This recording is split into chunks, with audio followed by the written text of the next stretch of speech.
નમસ્કાર દર્શક મિત્રો, હું આપની સાથે છું રાખી અંજારિયા। સ્વાગત છે આપનું કચ્છ ઉદય ટીવી ન્યૂઝમાં। દર્શક મિત્રો, જોઈએ આજના સમાચારો વિસ્તારથી। પૂર્વ કચ્છની હાઈવે હોટલોમાં ભોજનની સાથે ડ્રગ્સ દારૂ વેચાતા હોવાની ફરિયાદ ઉઠતી રહે છે। ત્યારે એસઓજીએ શિકારપુરમાં આવેલી હોટલના સંચાલકને હેરોઈન સાથે ઝડપી પાડ્યો હતો। પૂર્વ કચ્છ એસપી સાગર બાગમાર દ્વારા no drugs in east Kutch ઝુંબેશ હાથ ધરી છે, જે અંતર્ગત પોલીસને માદક પદાર્થના સેવન, હેરફેર અને વેપારની પ્રવૃત્તિને નાબૂદ કરવા અને કેસ શોધવા સૂચના આપેલી છે। ત્યારે એસઓજીના એએસઆઈ આશિષ કુમાર ભટ્ટ અને અશોકભાઈ સોંદરાને મળેલી બાતમીના આધારે મોરબીથી સામખિયાળી આવતા નેશનલ હાઈવે પર શિકારપુર ખાતે આવેલ હોટલ આપના પંજાબમાં દરોડો પાડવામાં આવ્યો હતો। અહીં સંચાલક મૂળ પંજાબના બલવિંદરસિંહ જયમલસિંહને ઝડપી લેવામાં આવ્યો હતો।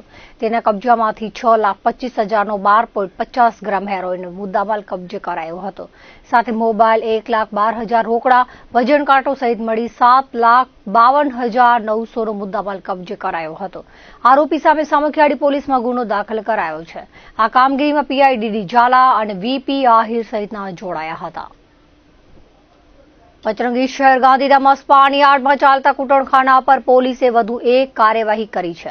વોર્ડ નંબર 12 બ્લોક બીમાં પ્લોટ નંબર 264 FF ખાતે પહેલા માળે આવેલા રિટ્રીટ સ્પામાં પોલીસે દરોડો પાડ્યો હતો। ગાંધીધામ એ ડિવિઝન પોલીસે સંચાલક આરોપી મૂળ ડગાળાના હાલે આદિપુર રહેતા રાજુભાઈ ઢીલાની અટકાયત કરી છે। સ્પામાં દેહ વ્યાપાર માટે 5 ભારતીય મહિલાઓ હાજર મળી આવી હતી। સ્પાની યાર્ડમાં કૂટણખાનું ચલાવવામાં આવતું હતું। પોલીસે 15,000 રોકડા, ડીવીઆર સહિતનો મુદ્દામાલ કબજે કરી સંચાલક વિરુદ્ધ ફરિયાદ દાખલ કરી હતી। પચરંગી શહેર, આદિપુર અને ગાંધીધામ સંકુલમાં અવારનવાર સ્થાનિક પોલીસ અને એસઓજી દ્વારા સ્પા પર દરોડો પાડી સ્પાની યાર્ડમાં ચાલતા કૂટણખાનાનો પર્દાફાશ કરવામાં આવે છે, પરંતુ અન્ય વિસ્તારોમાં જાણે સબ સલામત હોય તેવો તાલ હોવાનું ચર્ચાઈ રહ્યું છે। ખાસ કરીને ભુજ, મુન્દ્રા, માંડવી, નખત્રાણા, અંજાર, ભચાઉ, રાપર સહિતના વિસ્તારોમાં સ્પા પર કોઈ કાર્યવાહી થતી નથી। મુન્દ્રામાં યુવાને દુષ્કર્મના કેસમાં ફસાવી દેવાનું કહી પોલીસ ફરિયાદ થશેનો ડર બતાવી ખંડણી માંગવાના ચર્ચાસ્પદ કેસમાં પોલીસ તપાસ આગળ વધી રહી છે, જેમાં એક બાદ એક રહસ્યો સામે આવી રહ્યા છે। આ કેસમાં પકડાયેલા 2 શખ્સો વ્યાજખોરીનો ધંધો કરતા હોવાથી અરજદારો આગળ આવતા પોલીસ દ્વારા વ્યાજખોરીની ફરિયાદો પણ દાખલ કરવામાં આવી રહી છે।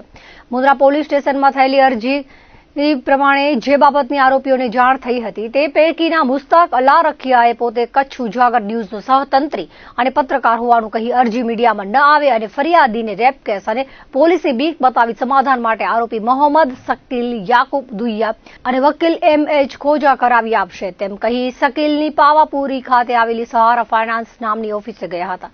ત્યારે આરોપીઓએ દુષ્કર્મની ફરિયાદો ડર બતાવી 5 લાખની ગાડી, 30 લાખના મકાનના દસ્તાવેજ પડાવી લીધા હતા।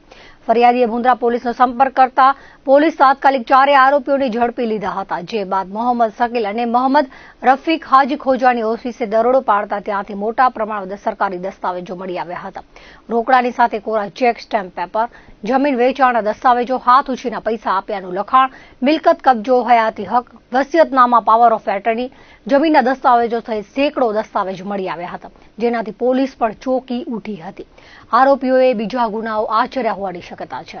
નાગરિકોએ મકાન, પ્લોટ, વાહન, દાગીના ગીરવે મૂકી વ્યાજે રૂપિયા લીધા હતા। આરોપીઓએ બળજબરીથી મિલકત પડાવી હતી, જેથી મુન્દ્રા પોલીસનો સંપર્ક કરવા માટે પીઆઈ RJ ઠુમર દ્વારા અપીલ કરાઈ હતી। જે બાદ મુન્દ્રા પોલીસમાં વ્યાજખોરીની 3 ફરિયાદ દાખલ થઈ છે। વધુ એક ફરિયાદ દાખલ થઈ છે। ફરિયાદી આશિફ બિંજારાએ સંતાનની સ્કૂલ ફી અને બીમારી માટે 10% વ્યાજે 2.5 લાખ લીધા હતા, જેમાં આરોપીએ કોરો ચેક લીધો હતો અને ભાઈના મકાન પર 14 લાખની લોન કરી આપીને રૂપિયા ચૂકવ્યા છતાં વધુ 10 લાખની ઉઘરાણી ચાલુ રાખી 10 લાખનો ચેક બાઉન્સ કરાવ્યો હતો। પોલીસે આરોપી શકીલ જાકબ દુઈયા સામે ફરિયાદ નોંધીને આગળની તપાસ હાથ ધરી છે। પોલીસે ખંડણીના કેસમાં પકડેલા 4 આરોપી મોહમ્મદ શકીલ યાકુબ દુઈયા, મોહમ્મદ રફીક હાજી ખોજા, હિમાંશુ નવીનભાઈ મકવાણા અને મુસ્તાક અલ્લા રખિયા હાલ અને કોર્ટમાં રજૂ કરતા 5 દિવસના રિમાન્ડ મળ્યા હતા। આરોપીઓએ અત્યાર સુધી કેટલા ગુનાઓને અંજામ આપ્યો છે, કેટલાક વ્યક્તિઓનું શોષણ કર્યું છે તે દિશામાં તપાસના ચક્રો ગતિમાન કરવામાં આવ્યા છે। વાગડ વિસ્તારમાં દારૂની રેલમછેલ થતી હોવાની ઘટનાઓ અવારનવાર સામે આવે છે, કારણ કે પોલીસ દ્વારા વખતો વખત દરોડા પાડી દારૂ કબજે કરવામાં આવે છે, જે દર્શાવે છે કે વાગડમાં દારૂની બધી બેફામ બની છે। અને પોલીસ દ્વારા પગલાં ભરવામાં આવી રહ્યા છે, પરંતુ સમાજ માટે ચિંતાજનક મુદ્દો એ પણ છે કે દારૂના આ ગેરકાયદે ધંધામાં કિશોરો પણ સપડાઈ રહ્યા છે. બાતમીના આધારે ગાંધીધામ એલસીબીએ ધરાણા સીમમાં આવેલા ખેતરમાં દરોડો પાડતા દારૂની 828 બોટલ અને બિયરના 84 ટીન મળી 5,05,000નો મુદ્દામાલ કબજે કર્યો હતો. આ સાથે કાયદાના સંઘર્ષમાં આવેલા કિશોરની અટક કરવામાં આવી હતી. તેની પાસેથી 10,000નો મોબાઈલ પણ કબજે કરવામાં આવ્યો હતો. તપાસ કરતા ધરાણાના બુટલેગર રામજી જીવાવરિયા, લાકડિયાના બુટલેગર જુસફ સુલેમાન ગગડાએ દારૂ મંગાવી વેચાણ અર્થે સંતાડીને રાખ્યો હોવાનું સામે આવ્યું હતું. એલસીબીએ લાકડિયા પોલીસમાં પ્રોહિબિશનનો ગુનો દાખલ કરાવ્યો હતો. નખત્રાણા તાલુકાના ભીટારા ગામે આવેલી સરકારી જમીન પર દિનેશ ભારમલ મહેશ્વરી દ્વારા ગેરકાયદેસર દબાણ કરવામાં આવ્યું હતું. આ જમીન સરકારે પરબત સામંતભાઈને ફાળવી હતી. લાભાર્થીએ સરકારમાં વારંવાર લેખિત રજૂઆત કરી જમીન કબજો આપવા રજૂઆત કરી હતી, જેથી પોલીસ તંત્રને સાથે રાખીને તાલુકા પંચાયત કચેરી દ્વારા આ જમીન દબાણ દૂર કરવામાં આવ્યું હતું. 100 ચોરસ વારનો આ પ્લોટ અરજદારને સોંપવામાં આવ્યો હતો. ગેરકાયદેસર દબાણ દૂર કરવાની કાર્યવાહીમાં સર્કલ દીપાબેન આચાર્ય, તલાટી જ્યોતિબેન કુંવટ, ગંગારામભાઈ મકવાણા અને સ્ટાફ જોડાયો હતો. વિશ્વના સૌથી મોટા લોકશાહી રાષ્ટ્રનો તેના શ્રેષ્ઠ સંવિધાનની ભેટ આપનાર ડોક્ટર બાબા સાહેબ આંબેડકરે સૂચવેલા પથ પર આગળ વધવા જણાવ્યું હતું. દેશની આઝાદી બાદ દાયકાઓ સુધી દેશમાં કોંગ્રેસનું શાસન રહ્યું હતું, પરંતુ દેશના દલિત સમુદાયને તેમને મળવાપાત્ર લાભ અને અધિકારથી વંચિત રાખવામાં આવ્યા હતા. અને રાજકીય પક્ષોએ દલિતોનો ઉપયોગ માત્ર ને માત્ર વોટ બેંક તરીકે જ કર્યો હતો. ત્યારે દેશના વડાપ્રધાન નરેન્દ્રભાઈ મોદીના નેતૃત્વમાં હવે દલિત સમુદાયને તેમના અધિકારો ખરા અર્થમાં મળતા થયા છે. અને વર્ષોની ગરીબી અને અભાવમાં રહેતો સમુદાય હવે સૌનો સાથ, સૌનો વિકાસ સૂત્ર સાથે વિકાસના પંથે અગ્રેસર થયો છે.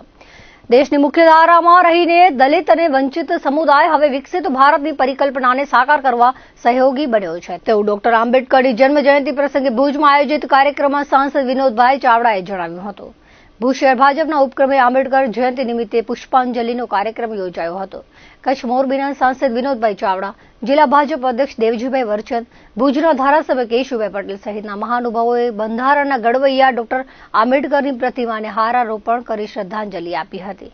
આ તકે સંવિધાન પર વક્તવ્યના કાર્યક્રમમાં મહાનુભાવોએ ડોક્ટર બાબા સાહેબ આંબેડકરે આપેલા યોગદાનને યાદ કરી તેમણે સૂચવેલા માર્ગ પર ચાલવા જણાવ્યું હતું.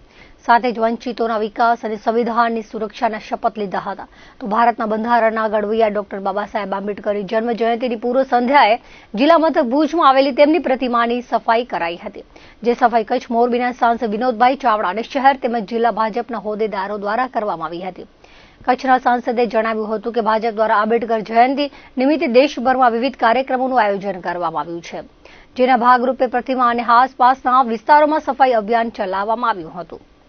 ડૉક્ટર બાબા સાહેબ આંબેડકરની આજે જન્મ જયંતિ છે અને આ અવસરે સમગ્ર ભારત વર્ષની અંદર આજે જન્મ જયંતિની ઉજવણી થઈ રહી છે, જેના ભાગરૂપે કચ્છ મધ્ય ભુજ મધ્ય પણ આજે ભારત રત્ન વિશ્વ વિભૂતિ ડૉક્ટર બાબા સાહેબ આંબેડકરની પ્રતિમાને આજે ફુલાર પુષ્પાંજલિ કરવામાં આવી હતી. ગઈકાલે 13મી તારીખે ભારતીય જનતા પાર્ટી દ્વારા આખા દેશની અંદર જ્યાં જ્યાં ડૉક્ટર બાબા સાહેબ આંબેડકરની પ્રતિમા છે એમની સ્વચ્છતા, ત્યાં દીપોત્સવનું આયોજન થયું હતું. અને આજે સમગ્ર દેશની અંદર અમારા ભારતીય જનતા પાર્ટી દ્વારા અલગ અલગ પ્રકારના સેવાકીય પ્રવૃત્તિઓ કાર્યો થઈ રહ્યા છે, જેના ભાગરૂપે ભુજની અંદર પણ આજે ભવ્ય કાર્યક્રમનું આયોજન કરવામાં આવ્યું છે. ભુજ શહેર મધ્યે ભારતીય જનતા પાર્ટીના સૌ કાર્યકર્તાઓએ ડૉક્ટર બાબા સાહેબ આંબેડકરની 134મી જન્મજયંતિ નિમિત્તે એમને હારારોપણ કર્યું છે.